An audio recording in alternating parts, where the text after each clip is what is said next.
아라비안 나이트, 바다사나이 신드바드 이야기, 고래 등에서 살아나온 신드바드.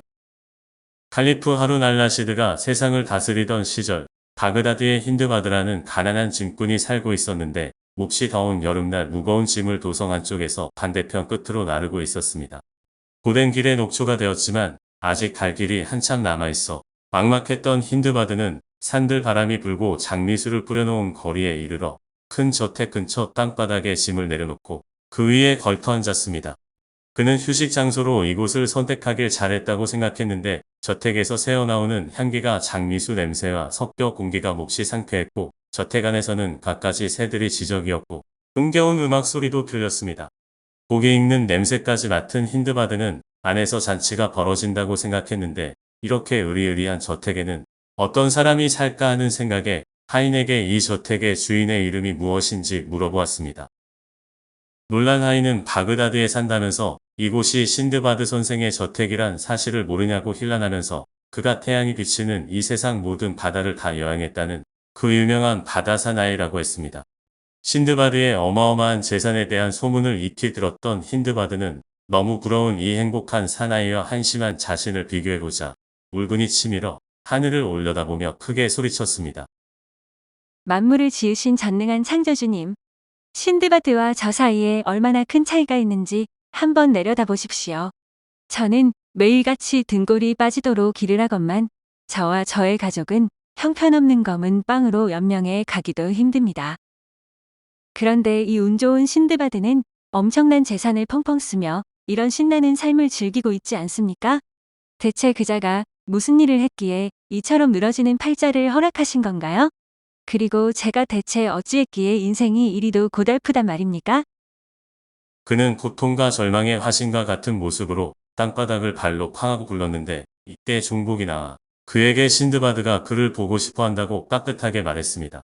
놀란 힌드바드는 자기가 조금 전에 한 말 때문에 신드바드가 그를 혼내주기 위해 부르는 것이라고 생각해 거절했지만 종복의 간청에 따라 들어가는데 안내한 큰 홀에는 산의 진미가 차려진 식탁이 있었습니다. 주위에 수많은 사람들이 앉아 있었고 중앙 주린석에는 흰 수염을 길게 늘어뜨린 당당한 풍채의 노인이 앉아 있었는데 그 사람이 바로 신드바드로 힌드바드는 떨리는 목소리로 인사를 했습니다.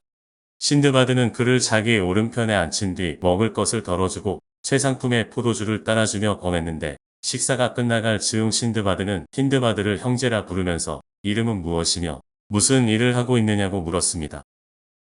그의 이름을 들은 신드바드는 만나서 반갑다면서 아까 길거리에 혼자 있을 때 뭐라고 했냐고 했는데 식탁에 자리를 잡기 전에 창문을 통해 밖에서 힌드바드의 말을 다 들어 그를 이 자리에 불렀던 것입니다. 이 질문에 힌드바드는 크게 당황해 고개를 숙이고 좀 전의 말에 대해 용서를 청했지만 신드바드는 손을 저으며 책망하려는 것이 아니라 오히려 동정하고 있지만 잘못 생각하고 있는 것 같다고 했습니다. 그대는 내가 즐기고 있는 이 부유하고 안락한 삶이 아무런 고생과 노력 없이 저절로 얻어졌다고 생각하고 있는 듯하오. 그러나 제 행복한 상태에 이르기 위해서 나는 인간이 상상할 수 있는 가장 힘든 육체적, 정신적 고통을 오랜 세월 동안 겪어야 했어. 내가 겪은 고통들은 너무도 엄청난 것이어서 그 이야기를 한 번만 듣는다면 아무리 부에 대한 욕망이 강렬한 사람이라 할지라도 이를 얻기 위해 모험을 떠날 생각은 싹 사라져버릴 것이요. 아마도 여러분들은 내가 겪은 기이한 모험들과 또 내가 7번의 여행 중에 바다에서 겪은 위험들에 대한 이야기를 얼핏 풍문으로 들은 적이 있을 것이요. 그런데 오늘 마침 기회가 허락되었으니 내 그 이야기를 소상히 들려드리리다. 신드바드는 이야기를 시작했는데 그는 집안에서 많은 재산을 물려받지만 젊은 날에 방탕한 생활을 해서 대부분을 탕진했고 그때 가난한 것보다는 차라리 무덤 속에 누워있는 게 낫다는 솔로몬의 말이 떠올랐습니다. 이런 생각에 정신이 번쩍 든 신드바드는 조금 남은 재산을 긁어 모으고 가구는 경매로 팔았으며 해상교역을 하는 상인들과 접촉해 좋은 충고를 줄 수 있는 사람들에게 조언을 구했습니다. 결국 남은 재산을 투자해 이윤을 남기기로 했고 결심이 서자 바로 실행에 옮겼는데 발소라에 가서 여러 상인들과 공동 비용으로 빌린 배에 그들과 함께 승선해 페르시아만을 통해 동인도 제도 쪽으로 나갔습니다. 처음에는 배멀미 때문에 무척 고생했지만 곧 건강이 좋아졌고 항해를 해나가면서 그들은 여러 개의 섬에 들러 상품을 팔거나 그 지방의 산물과 교환했습니다. 그러던 어느 날 그들이 탄 배가 갑자기 바람이 잦아들어 바다 한복판에 멈춰섰고 눈앞에 조그만 섬 하나가 나타났는데 푸르스름한 것이 마치 아름다운 풀밭과도 같았습니다.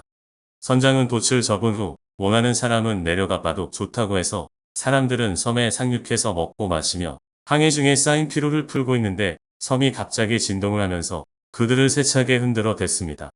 배에 탄 사람들도 섬이 진동하는 걸 느끼고 신속히 승선하라고 소리쳤는데 그들이 섬으로 착각한 것은 커다란 고래의 등으로 동작 빠른 사람들은 잽싸게 거룻배에 올라탔고 다른 이들도 물에 뛰어들어 헤엄을 쳤습니다. 그는 아직 섬 위, 아니 고래등 위에 있었는데 고래는 이미 물속으로 들어가고 있어 그는 불을 떼려고 배에서 가져온 나무 조각 하나를 간신히 붙잡았지만 선장이 돛을 펼쳐 떠나버려 다시 배에 탈 수 없게 되었습니다. 이렇게 바다 위를 이리저리 떠다니는 신세가 된 신드바드는 오후와 밤 내내 목숨을 부지하기 위해 거친 파도와 싸워야 했는데 온몸에 힘이 빠져 절망을 할 때 큰 파도가 그를 어떤 섬에 던져놓았습니다. 겨우 땅 위에 올라선 그는 아침이 되어 해가 뜰 때까지 그렇게 반쯤 죽은 상태로 누워있다. 먹을 만한 풀이라도 찾아보려고 지친 몸으로 돌아다녔는데 다행히 풀뿐 아니라 샘물까지 찾아내 기력을 회복할 수 있었습니다. 힘을 되찾은 신드바드는 섬 안쪽으로 갔는데 그곳에는 아름다운 들판이 펼쳐져 있었고 멀리서 말 한 마리가 풀을 뜯고 있는 것이 보여 가까이 다가서니 말뚝에 매어있는 한 마리 보였습니다. 아주 멋진 녀석이라 넋을 잃고 바라볼 때 땅속에서 웬 남자가 나타나 그에게 누구냐고 물었고 사연을 들려주자 그의 손을 잡고 어떤 동굴로 인도했는데 그곳에는 다른 사람들이 있었습니다. 신드바드의 모습을 본 그들은 그들을 본 신드바드만큼이나 크게 놀랐는데 그들이 권해주는 음식을 먹은 후 그들에게 이 황량한 곳에서 무엇을 하냐고 물었더니 그들은 이렇게 대답을 했습니다. 우리는 이 섬의 군주이신 미라주왕의 마부들이요. 우리는 매년 같은 계절에 왕의 암말들을 데려다 그대가 본 것처럼 이곳 풀밭에다 메어놓소. 바다에서 솟구쳐 나오는 말과 교미시키기 위함이요. 이 바다말은 암말을 품은 후 잡아먹으려고 한다오. 그때 우리가 일제히 소리를 질러 놈을 다시 바다로 쫓아보내는 거요. 그러고 수태한 암말을 다시 데려가는데 이렇게 태어난 망아지들을 바다 망아지라고 부릅니다. 모두 왕께 바쳐지죠. 그들은 다음 날 떠날 계획이라 신드바드가 하루만 늦게 왔어도 분명히 죽었을 것이라고 했는데 사람 사는 곳이 너무 멀리 떨어져 있어 안내자가 없으면 가는 것이 불가능하다고 했습니다. 그때 그들이 말한 대로 바다 말이 물에서 솟구쳐 나와 암말을 올라탔고 잠시 후 일을 마친 녀석이 암말을 잡아먹으려 했지만 마부들이 일제히 크게 소리를 자르자 암말을 풀어주고 바닷속으로 뛰어들어 버렸습니다. 다음 날 그들이 암말들을 데리고 이 섬의 수도로 갈 때 그들에 끼어 수도에 도착한 신드바드는 미라주왕에게 소개되었고 신드바드가 사연을 말하자 왕은 신드바드를 잘 보살펴 주라고 했습니다. 신드바드는 상인이라 같은 직업을 가진 사람들과 접촉했는데 미라주왕의 수도에는 적잖은 외국 상인들이 있었고 인도 학자들과도 어울리며 그들이 이야기해주는 것을 즐겨 듣기도 했습니다. 그러면서 하루도 빠짐없이 궁정에 들러 왕께 문안을 드렸는데 어느 날 부두에 서 있는데 배 한 척이 다가와 닻을 내리고 배에서 물건들이 내려졌으며 상인들은 그것들을 창고로 운반하도록 했습니다. 무심코 짐꾸러미들과 소유자 표시 글자들을 보자 그 중에 자신의 이름이 보였고 살펴보니 짐꾸러미들은 신드바드가 발소라에서 탄 배에 실었던 것임에 틀림없었으며 저쪽에 그 배의 선장도 보였습니다. 분명히 신드바드가 죽었다고 확신하고 있던 선장에게 신드바드는 자신이 바로 신드바드라고 했지만 선장은 신드바드를 남의 재산을 가로채려고 뻔뻔스럽게 거짓말을 하고 있다고 몰아붙였습니다. 그러나 목숨을 건지고 미라주왕의 마부들을 만나 궁에 오게 된 사연을 설명해 주었고 배에서 내린 사람들이 그를 알아보고 기쁘다고 소리치자 결국 선장도 그의 모습을 알아보고 목을 껴안았습니다. 신드바드는 미라주왕에게 짐을 되찾게 된 사연을 말하고 짐 가운데 가장 귀중한 것들을 골라 선사했는데 왕이 크게 기뻐하면서 선물을 받고 훨씬 더 많은 선물로 되돌려 주었습니다. 그리고 신드바드는 왕에게 작별을 고한 후 배에 승선했는데 배에 오르기 전에 그의 상품을 그 나라의 산물과 교환해 알로에 나무, 단향, 장뇌, 육두구, 정향, 부추, 생강 등을 잔뜩 실었습니다.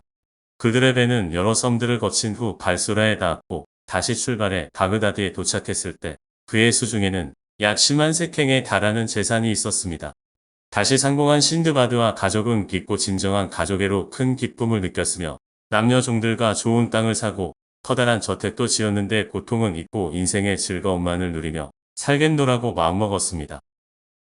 여기서 신드바드는 이야기를 멈추고 악사들에게 음악을 연주하라고 명해 사람들은 저녁 때까지 먹고 마시며 즐겼는데 돌아갈 시간이 되자 신드바드는 백색행이 든 주머니를 가져와 짐꾼에게 주면서 말했습니다. 자, 받으시오. 힌드바드. 오늘은 집에 돌아가셨다가 내일 다시 와서 내 모험담을 계속 들어보시오. 짐꾼은 뜻밖의 선물에 황송해 어쩔 줄 몰라 하며 물러가 집에 돌아가 있었던 일들을 아내와 아이들에게 이야기해 주었고 그들 역시 신드바드를 통해 은혜를 베풀어 주신 하느님께 감사를 드렸습니다. 다음 날 힌드바드가 전날보다 단정하게 차려입고 신드바드의 집을 다시 찾자 신드바드는 웃는 낯으로 그를 맞으며 따뜻하게 어깨를 두드려 주었고 오랫동안 풍성한 잔치가 계속되었습니다.